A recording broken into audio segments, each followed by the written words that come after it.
ఒక ఊరిలో రాజు అనే అబ్బాయి ఉన్నాడు. అతనికి 20 ఏళ్ళు. అతను ఒక బట్టల బిజినెస్ చేద్దాం అనుకున్నాడు.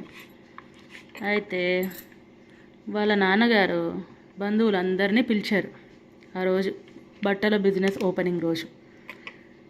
అయితే కేవలం 3 మాత్రమే వచ్చారు. అదేంటి నాన్న, ఎవరిని పిలవలేదా అని రాజు వాళ్ళ నాన్నని అడిగితే, పిలిచానురా అందరినీ, కాకపోతే వచ్చిన ప్రతి ఒక్కరికి నా కొడుకు బిజినెస్ స్టార్ట్ చేస్తున్నాడు, తనకి కొద్దిగా డబ్బు సాయం కావాలి, ఆ రోజు ఓపెనింగ్ రోజు తీసుకురండి అన్నాను. వీళ్ళు 3 మాత్రమే వచ్చారు.